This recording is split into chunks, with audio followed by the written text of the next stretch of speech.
দেখো, আগের দিন আমাদের নবম শ্রেণীর বাংলা পড়া যখন শুরু হয়েছিল, কলিঙ্গ দেশে ঝড় বৃষ্টি কবিতাটা আমরা পড়ছিলাম। আমাদের গোটা কবিতাটা একদিনে পড়া সম্ভব হয়নি।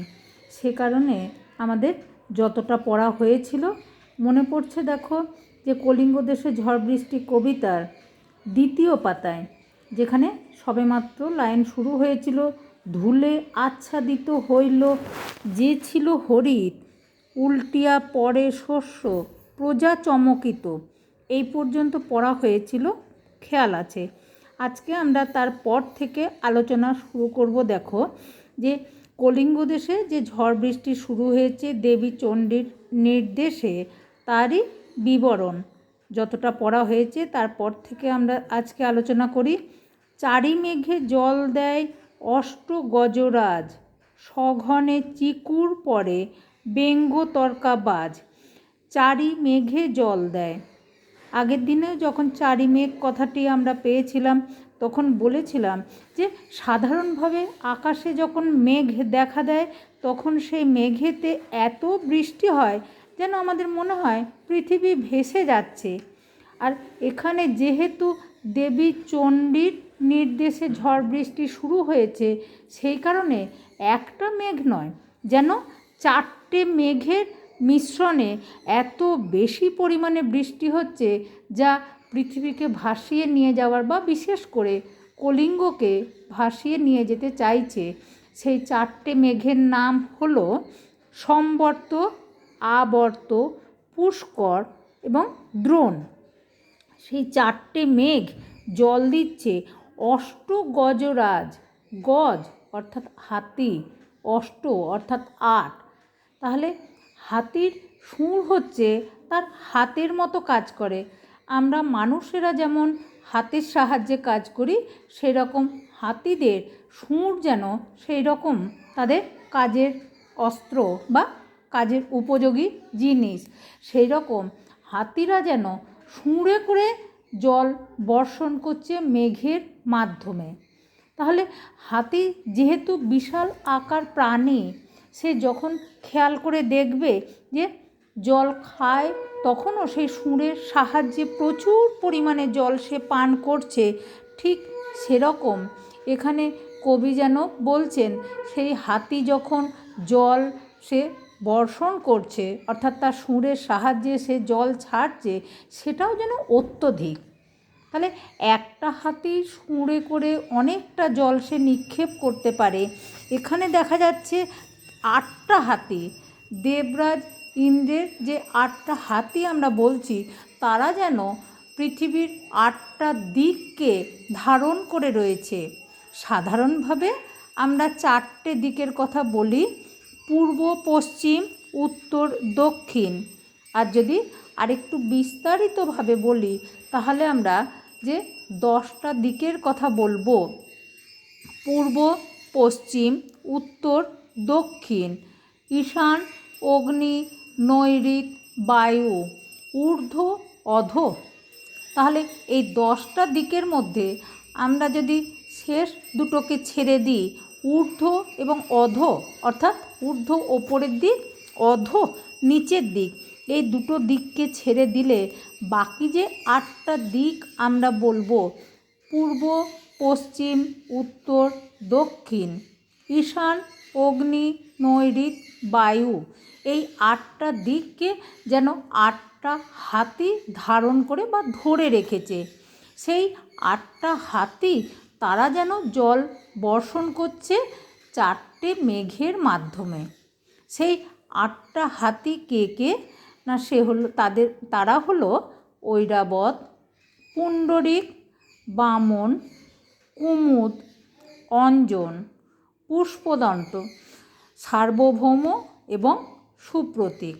তাহলে যে 8টি হাতির কথা বলা হলো এবং 4টে মেঘের কথা বলা হলো, যে সম্বর্ত, আবর্ত, পুষ্কর, দ্রোণ। হাতি যেমন জল পানও করে অনেকটা পরিমাণে, ঠিক সেরকম 8টা হাতি যখন সুঁড়ের সাহায্যে জল নিক্ষেপ করছে 4টে মেঘের মাধ্যমে, তাই আমাদের মনে হচ্ছে যে কলিঙ্গ দেশে এত বেশি পরিমাণে বৃষ্টিপাত হচ্ছে। সঘনে চিকুর পরে ব্যঙ্গ তর্কাবাজ, সঘনে অর্থাৎ ঘন ঘন, চিকুর অর্থাৎ বিদ্যুৎ।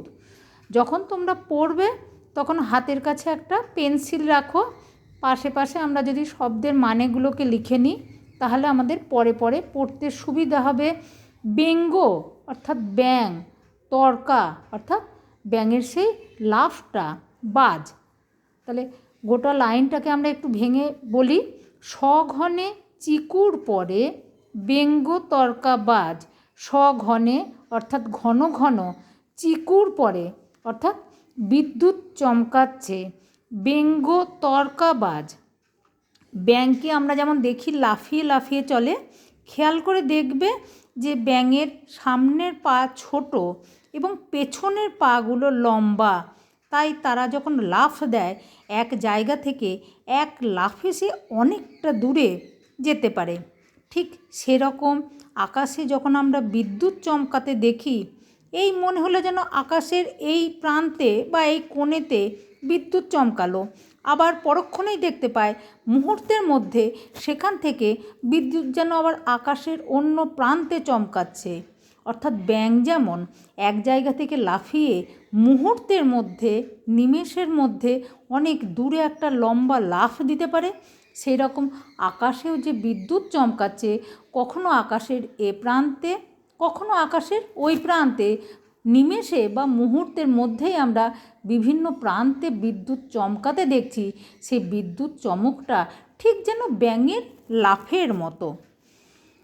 পরের লাইনগুলো দেখো। করিকর সমান বরিশে জলধারা, জলে মহি একাকার, পথ হইল হারা। করিকর, করি অর্থাৎ হাতি, কর অর্থাৎ হাত। আমরা মানুষেরা যেমন হাতের সাহায্যে কাজ করি, হাতির সুর হচ্ছে তার হাতের মতোই কাজ করে। সমান বরিশে জলধারা, বরিশে অর্থাৎ বর্ষণ করে, হাতি যেন তার সুর দিয়ে জল বর্ষণ করছে। ফলস্বরূপ কি হলো? জলে মহি একাকার, পথ হইল হারা। মহি অর্থাৎ পৃথিবী, সমগ্র পৃথিবী না হোক, দেবী চণ্ডীর তো এখন উদ্দেশ্য হচ্ছে শুধুমাত্র কলিঙ্গকে বৃষ্টিতে ভাসিয়ে দেওয়া, বা সেই সমগ্র কলিঙ্গকে একদম বন্যায় ভাসিয়ে এমনভাবে প্লাবিত করা, যে কারণে যে কলিঙ্গ নগরীর মানুষেরা তারা যেন আশ্রয়হীন হয়ে এই গুজরাট নগরী, যেটা কিনা দেবী চণ্ডীর সাহায্যে কালকেতু স্থাপন করেছে, সেখানে এসে মানুষজন বসবাস করে। তাই জলে মহি, মহি অর্থাৎ পৃথিবী, সমগ্র পৃথিবী, বা যদি আরেকটু আমরা সংক্ষিপ্তভাবে বলি, অন্তত কলিঙ্গ নগরী এমনভাবে বৃষ্টিতে প্লাবিত হলো যেন মনে হচ্ছে পথ হইল হারা। আমি তুমি দেখেছি টিভিতে বা কোথাও যখন বন্যা হয়, কোনটা রাস্তা, কোনটা পুকুর, কোনটা মাঠ, কোনো কিছু আলাদা করে আর বোঝা যায় না। সব যেন মনে হয় যে জলে পরিপূর্ণ। আলাদা করে রাস্তা, মাঠঘাট, জলাশয় কোনোটা পার্থক্য নিরূপণ করা যায় না। ঠিক সেরকমভাবেই যেন মনে হচ্ছে এই কলিঙ্গতেও এমন বৃষ্টি হচ্ছে। মহি অর্থাৎ পৃথিবী, বা এক্ষেত্রে আমরা বলবো শুধু কলিঙ্গ নগরী বৃষ্টিতে এমনভাবে প্লাবিত হয়েছে, সব জলে পরিপূর্ণ হয়ে গেছে। রাস্তাঘাট, মাঠঘাট কোনো কিছুই আলাদা করে আর বোঝা সম্ভব হচ্ছে না। ঘন ঘন শুনি চারি মেঘের গর্জন, কারো কথা শুনিতে না পাই কোনো জন। ঘন ঘন শুনি অর্থাৎ বারে বারে শোনা যাচ্ছে। আমি তুমিও দেখেছি যে যখন আকাশে বিদ্যুৎ চমকায়, যখন মেঘ ডাকে, তখন ঘন ঘন, যে একবার একটু মেঘ ডেকে থেমে গেল তা নয়, একবার একটু বিদ্যুৎ চমকে থেমে গেল তা নয়, মেঘ ডাকা হোক বা বিদ্যুৎ চমকানো হোক, তা যেন ক্রমাগত চলতে থাকে। কবির বর্ণনাতেও সেই একই আমরা বাস্তব রূপ দেখতে পাচ্ছি, যে চারটে মেঘেতে এত গর্জন করছে, একবার দুবার নয়, ঘন ঘন বারে বারে সে যেন মেঘের গর্জন শোনা যাচ্ছে। কারো কথা শুনিতে না পায় কোনো জন। এত জোরে জোরে বিদ্যুৎ চমকাচ্ছে, মেঘ ডাকছে যে মানুষ কেউ কারোর কথা শুনতে পাচ্ছে না।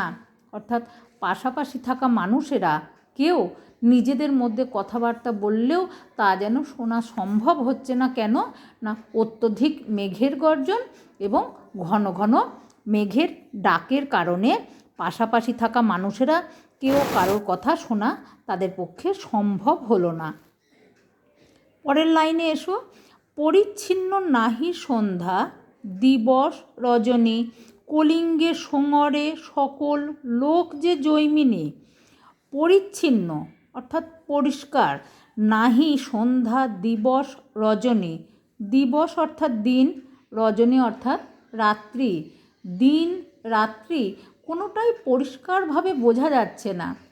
সকাল হলেই দেখতে পাওয়া যায়, যখন সকালে সূর্য ওঠে তখন সমগ্র পৃথিবী সেই সূর্যের আলোয় আলোকিত হয়। আবার যখন বিকালের পরে আস্তে আস্তে সূর্য ডুবে যায় তখন সমগ্র পৃথিবী অন্ধকারে আচ্ছন্ন হয়ে যায়। অর্থাৎ সূর্য হলো আমাদের একমাত্র আলোর উৎস, যে সূর্যের আলোতে দিনের বেলায় পৃথিবী আলোকিত, এবং সূর্য না থাকলেই সমগ্র পৃথিবী অন্ধকারে ডুবে যায়।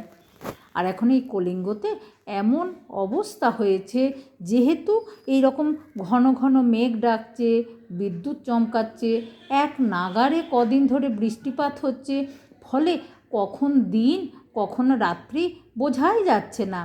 সূর্য যেন মেঘে ঢাকা পড়ে আছে, কখন সূর্য উঠছে, কখন সূর্য বিকালে অস্ত যাচ্ছে, কখন সন্ধ্যা নেমে আসছে। কলিঙ্গতে এখন দিন রাত্রি সকাল সন্ধ্যা সব যেন মিলেমিশে এক হয়ে গেছে। সারা দিন রাত্রি শুধু অন্ধকার দেখাচ্ছে, অর্থাৎ সূর্য উদয় হওয়া বোঝা যাচ্ছে না, সূর্য যেন মেঘেতে ঢাকা পড়ে রয়েছে। কলিঙ্গে সোঙরে সকল লোক যে জৈমিনী। সোঙরে অর্থাৎ স্মরণ করে, দন্তেশ্বয় ময়ে র মূর্ধন্য, স্মরণ করা অর্থাৎ মনে করা। মানুষ যখন বিপদে পড়ে তখন তারা দেবতাদের স্মরণ করে, মনে করে। অর্থাৎ যেহেতু এটা মধ্যযুগের কবিতা, সে কারণে মধ্যযুগকে আমরা বলে থাকি দেববাদের যুগ। মানুষ বেশি দেবতা নির্ভর ছিল, তাই যখন তারা বিপদে পড়েছে প্রত্যেকটা ক্ষেত্রে মানুষ যেন দেবতাকে স্মরণ করে। অর্থাৎ এই বিপদ থেকে মুক্তির একমাত্র উপায় যেন দেবতা। জলের দেবতা আলাদা, বায়ুর দেবতা আলাদা, এই বিদ্যুতের দেবতা আলাদা, বজ্রের দেবতা আলাদা, তারা প্রত্যেকটা আলাদা আলাদা দেবতাকে যেন মনে মনে ভেবে নিয়েছিল। তাই যখন দেখা যাচ্ছে কলিঙ্গতে এত বেশি পরিমাণে বৃষ্টি, যেন ঘর দুয়ার সব ভেঙে যাচ্ছে, বৃষ্টিতে দিন রাত্রি কিছুই বোঝা যাচ্ছে না, তাই বিপদে পড়ে মানুষ বাঁচার অবলম্বন বলতে ঈশ্বরকে স্মরণ করছে। আবার কখনো কখনো যেন তারা বিভিন্ন মুনি ঋষিকেও স্মরণ করত। যেমন এখানে বলা হয়েছে জৈমিনী মুনির নাম, যে মুনির নাম স্মরণ করলে তারা মনে করে যে বোধহয় বজ্র বিদ্যুৎ বৃষ্টি সব কিছু আস্তে আস্তে কমতে থাকবে। যে জৈমিনী মুনি ব্যাসদেবের শিষ্য, বা সেই জৈমিনী মুনি যারা আরও অন্যান্য সঙ্গী যারা সতীর্থ, বৈশম্পায়ন মুনি, এই সমস্ত মুনি, জৈমিনী হোক বৈশম্পায়ন মুনি হোক, যারা কিনা ব্যাসদেবের শিষ্য, সাধারণ মানুষের মনে ধারণা ছিল যে বিপদে পড়লে এই সমস্ত মুনির নাম স্মরণ করলে বা মনে মনে তাদের কথা চিন্তা করলে বুঝি বজ্র বিদ্যুৎ বৃষ্টি সব কমে যাবে। তাই সাধারণ মানুষ তারা সোঙরে অর্থাৎ মনে মনে তাকে স্মরণ করছে যে জৈমিনী মুনি, তুমি এই সমস্ত ঝড় বৃষ্টি সমস্ত কিছু যেন নিবারণ করো, কমিয়ে দাও। পরের লাইনগুলোতে এসো, হুড় হুড় দূর দূর শুনি ঝন ঝন, না পাই দেখিতে কেহ রবির কিরণ। যেমন আমরা প্রচণ্ড বৃষ্টি ঝড় এই সময় দেখতে পাই, বিভিন্ন রকম আওয়াজ হচ্ছে। কখনো হয়তো বড় বড় গাছের ডাল মরমর করে ভেঙে পড়ছে, কখনো হয়তো যেগুলো মাটির বাড়ি সেগুলো হয়তো হুড়মুড় করে ভেঙে যাচ্ছে, কখনো হয়তো টিনের চাল তা হয়তো উড়ে যাচ্ছে, কখনো হয়তো খড়ের চাল সেটা হয়তো উপড়িয়ে পড়ে গেল, কখনো হয়তো ছোটোখাটো কোনো গাছ সে হয়তো শিকড় সহ উপড়ে গেল। তাহলে যখন ঝড় বৃষ্টি বিদ্যুৎ হয় নানান রকম আওয়াজ শোনা যায়, মেঘ ডাকছে, বিদ্যুৎ চমকাচ্ছে, ঘরবাড়ি ভেঙে পড়ছে, গাছপালা উপড়ে পড়ছে। সেই কারণেই শোনা যাচ্ছে হুড় হুড় দূর দূর শুনি ঝন ঝন, না পায় দেখিতে কেহ রবির কিরণ। কেউ যেন রবি অর্থাৎ সূর্য, কিরণ অর্থাৎ আলো, সূর্যের আলো দিনের বেলায় কেউ দেখতে পাচ্ছে না। একটু আগেই আমরা বললাম যে যেহেতু এক নাগাড়ে কদিন ধরে বৃষ্টি হচ্ছে, সূর্য উঠলে পৃথিবী আলোয় ভরে যায় এবং সূর্য ডুবলে পৃথিবী অন্ধকারে আচ্ছন্ন হয়ে যায়। কিন্তু সেটা দিনের বেলায় সূর্য ওঠা এবং যাওয়ার ওপর আলো অন্ধকার যেমন নির্ভর করে, কলিঙ্গতে এখন এমন অবস্থা যে কখন দিন কখন রাত কিছুই বোঝা যাচ্ছে না। শুধুমাত্রই মানুষ দেখতে পাচ্ছে অন্ধকার, অর্থাৎ সূর্য কখন যে উঠছে বা কখন অস্ত যাচ্ছে বা মেঘেতে আচ্ছন্ন হয়ে আছে। দিন রাত্রি সব যেন এখন কলিঙ্গবাসীর কাছে সমান হয়ে গেছে। তারা সূর্যের আলো, রবির কিরণ, সূর্যের আলো দেখতে পাচ্ছে না। পরের লাইনগুলোতে এসো। গর্ত ছাড়ি ভুজঙ্গ ভাসিয়া বুলে জলে। ভুজঙ্গ অর্থাৎ সাপেরা। দেখা যাচ্ছে যে এই সমস্ত প্রাণীরা তারা কিন্তু মাটির নিচে গর্তে বাস করে। সাপেরা সেই সমস্ত স্নেক, যাকে তোমরা ইংরেজিতে বলো SNAKE স্নেক, বা দন্তস্বয়াকার প সাপ, যারা কিনা বুকে হেঁটে চলে সেই প্রাণী, তারা কিন্তু থাকে মাটির নিচে গর্তে। যেহেতু কলিঙ্গতে এখন এক নাগাড়ে কদিন ধরে ঝড় বৃষ্টি বিদ্যুৎ বা এইভাবে প্রলয়কাণ্ড ঘটে যাচ্ছে, তাই মাটির নিচে গর্তে পর্যন্ত জল প্রবেশ করে যাওয়াতে সাপেরা পর্যন্ত মানুষের মতো তারাও হয়ে পড়েছে আশ্রয়হীন। মানুষের যেমন ঘরবাড়ি সব ভেঙে পড়ছে, তাই তারা এখন ভয়ে চমকিত যে কিভাবে তারা বাঁচবে নিরাশ্রয় হয়ে, মাথার ওপর আচ্ছাদনটুকু নেই। ঠিক জীবজন্তুরও যেন একই অবস্থা, তারাও বুঝে পাচ্ছে না যে কিভাবে তারা এখানে বাঁচবে। তাই তারা গর্ত ছেড়ে জলের ওপরে বুলে অর্থাৎ ঘুরে বেড়াচ্ছে। গর্ত ছাড়ি ভুজঙ্গ ভাসিয়া বুলে জলে, অর্থাৎ সাপেরাও তারা কিন্তু গর্ত ছেড়ে, যেহেতু জল প্রবেশ করেছে সেখান ছেড়ে তারা এসে জলের ওপর ঘুরে বেড়াচ্ছে। পরের লাইনগুলোতে এসো। নাহি জানি জল স্থল কলিঙ্গ মণ্ডলে, অর্থাৎ নাহি জানি বোঝা যাচ্ছে না জল স্থল কলিঙ্গ মণ্ডলে। কিভাবে যে কলিঙ্গতে কোনটা জল কোনটা স্থল কিছুই বোঝা যাচ্ছে না, অর্থাৎ কোনটা বাড়িঘর কোনটা জলাশয় সব কিছু জলে মিলে মিশে একবারে এক হয়ে গেছে। অর্থাৎ কোনটা ডাঙা কোনটা বাড়ি কোনটা পুকুর কোনটা নদী কোনো কিছু আলাদা করে পার্থক্য করা সম্ভব হচ্ছে না। তাই জল স্থল সব কিছু যেন কলিঙ্গতে এক হয়ে গেছে। নিরবধি 7 দিন বৃষ্টি নিরন্তর, আছুক শস্যের কার্য হেজ্জা গেল ঘর।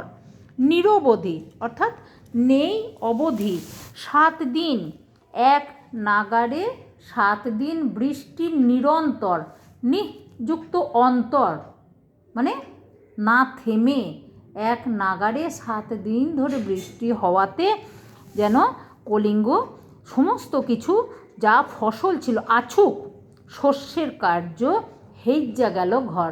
হেজ্জা অর্থাৎ মজে যাওয়া বা নষ্ট হয়ে যাওয়া। যেহেতু তৎকালীন যুগের কথা বলা হচ্ছে, বেশিরভাগ মানুষ ছিল যারা কিনা সেই সময়তে মাটির বা কাঁচা বাড়িতেই বাস করত।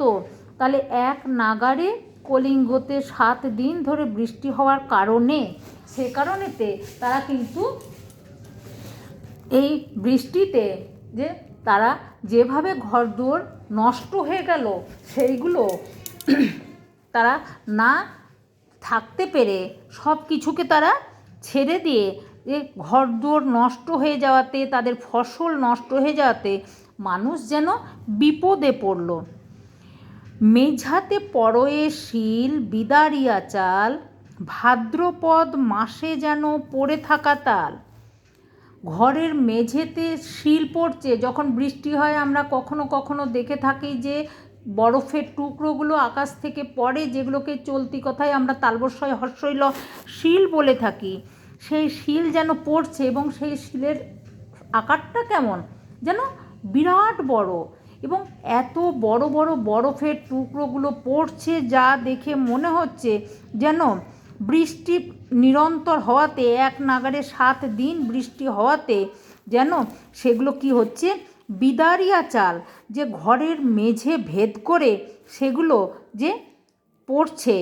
ভাদ্রপদ মাসে যেন পড়ে থাকা তাল, যেন মনে হচ্ছে তাল গাছে আমরা দেখেছি যে শ্রাবণের শেষে বা ভাদ্রে যেভাবে বড় বড় তালগুলো পড়ে, সেই তালগুলো আর গাছেতে আঁকড়ে ধরে থাকতে পারে না, তাই তারা তখন পড়ে যায় গাছ থেকে নিচেতে।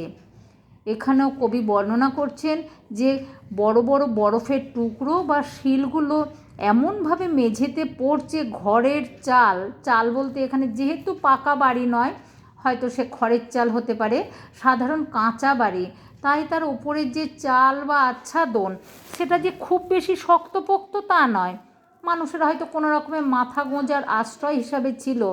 কিন্তু যখন সেই বড় বড় বরফের টুকরোগুলো পড়ছে তখন সেগুলো যেন মনে হচ্ছে যে ঘরের চাল ভেদ করে এত বড় বড় বরফের টুকরো বা শিলগুলো পড়ছে, যা কিনা মনে হচ্ছে ঠিক যেমনভাবে শ্রাবণ মাসের শেষে বা ভাদ্র মাসে গাছ থেকে পাকা তালগুলো খসে পড়ে, সেই বড় বড় আকৃতির তালের মতোই যেন এই বরফের টুকরো বা শিলগুলো।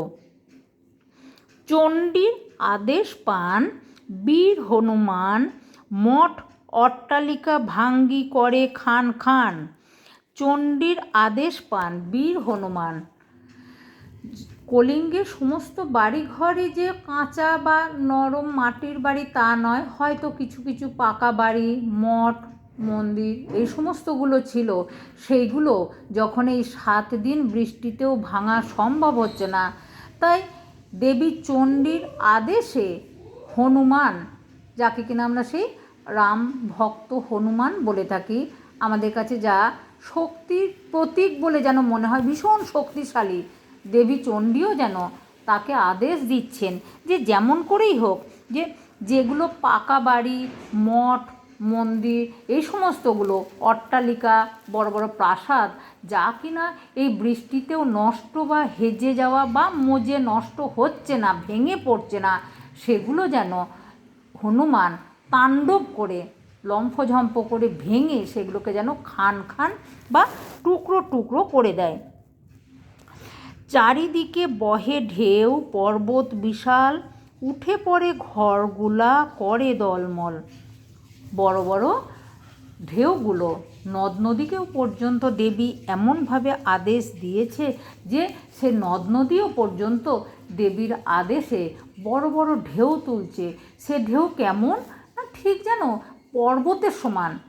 আমাদের সাধারণ ধারণা এই যে আমরা বাস করছি সমভূমি, আরও বেশি একটু উচ্চ হলে মালভূমি, তারপরে হয়তো আরও বেশি উচ্চতা হলে পাহাড়, এবং পর্বত বলে আমাদের ধারণা বিরাট উচ্চতা। সেই বিরাট উচ্চতার মতনই তাহলে নদীর ঢেউ সাধারণভাবে আমরা দেখতে অভ্যস্ত ছোটোখাটো ঢেউ, কিন্তু যেহেতু প্রতিশোধ পরায়ণা হয়ে উঠেছেন দেবী চণ্ডী, যে যেমন করেই হোক আমাকে এই কলিঙ্গকে ভেঙে চুরে তছনছ করে মানুষকে আশ্রয়হীন করতেই হবে, না হলে যে মানুষগুলো পাশে তার তৈরি বা কালকেতুর তৈরি সেই গুজরাট নগরীতে যাবে না। সেই কারণে দেবীর আদেশে নদ নদীগুলো পর্যন্ত এত বড় বড় ঢেউ তুলছে, আছড়ে আছড়ে পড়ছে ঘরবাড়ির ওপরে, যে কারণে সেই ঘরবাড়িগুলোও পর্যন্ত বারে বারে নদীর ঢেউয়ে আছাড় খেয়ে তারাও যেন টলমল করে উঠছে। অর্থাৎ কাঁচা বাড়ি হোক বা পাকা বাড়ি, সেগুলোও যেন আর নিজেদেরকে ধরে রাখতে পারছে না, ঘরগুলা করে দলমল, অর্থাৎ ঘরগুলো যেন টলমল করে উঠছে। দেবী চণ্ডীর উদ্দেশ্য পূরণ যেন ক্রমশ হচ্ছে, যে কাঁচা বাড়ি পাকা বাড়ি কোনোটাকেই আর রাখা চলবে না, সব কিছুকে ধুয়ে মুছে একবারে মাটির সাথে মিশিয়ে দিতে হবে। তাই 7 দিন বৃষ্টিতে যেমনভাবে সেটা নষ্ট হলো, পাকা বাড়িগুলো, মঠ, এগুলো নষ্ট হচ্ছিল না বলে সেই সমস্ত বড় বড় অট্টালিকা, প্রাসাদ, মঠকে হনুমানকে আদেশ দিয়ে সেগুলোকেও ভেঙে টুকরো টুকরো করা হলো। এবং তাতেও যেন দেবীর ক্রোধ কিছুতে শান্ত হচ্ছে না, তাই তিনি নদ নদীকে পর্যন্ত আদেশ দিয়েছে যে যেমন করেই হোক বড় বড় ঢেউ তুলে, সে ঢেউয়ের মাপ হবে পর্বতের মতো বিশাল। সেই পর্বত সমান ঢেউগুলো আছড়ে পড়ছে বাড়ি ঘরের ওপর। তাই কোনোভাবেই কাঁচা বাড়ি, পাকা বাড়ি তারা আর নিজেদেরকে সেইভাবে ধরে রাখতে না পেরে টলমল করছে, অর্থাৎ ক্রমশ যেন তারা ভেঙে পড়ছে। চণ্ডীর আদেশে ধায় নদ নদীগণ, অম্বিকা মঙ্গল গান, শ্রীকবি কঙ্কন।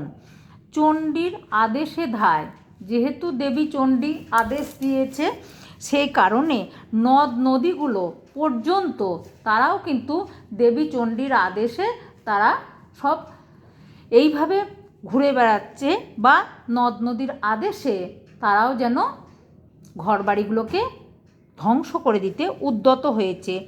অম্বিকা মঙ্গল গান, শ্রীকবি কঙ্কন। দেবী চণ্ডীকে নিয়ে মুকুন্দ চক্রবর্তী যে বইটি লিখেছেন, সেই বইটির নাম হচ্ছে অম্বিকা মঙ্গল। কোথাও আমরা বলেছি অভয়া মঙ্গল। তৎকালীন যুগে, মধ্যযুগের একটি রীতি ছিল, কবিতার শেষে কবি বইয়ের নাম এবং নিজের নাম প্রকাশ করতেন, যেটাকে আমরা বলে থাকি ভণিতা বা পুষ্পিকা। এখানেও দেখলাম কবি সেই নিয়মের ব্যতিক্রম ঘটাননি, তাই তিনি কবিতার শেষে এসে বইটির নাম বললেন অম্বিকা মঙ্গল গান। কোথাও মুকুন্দ চক্রবর্তীর লেখা বইটির নাম দেওয়া আছে অম্বিকা মঙ্গল, কোথাও আমরা বলেছি অভয়া মঙ্গল। কে গায় না, সে গান গাইছে শ্রী কবি কঙ্কন। মুকুন্দ চক্রবর্তীর উপাধি হচ্ছে কবি কঙ্কন। মধ্যযুগের নিয়ম অনুযায়ী কবি নিজে কবিতার শেষে এসে বইটির নাম, অর্থাৎ সেই কাব্যটির নাম, চণ্ডীমঙ্গল কাব্যটির নাম তিনি দিয়েছেন অম্বিকা মঙ্গল বা অভয়া মঙ্গল, এবং নিজের উপাধিও তিনি প্রকাশ করলেন।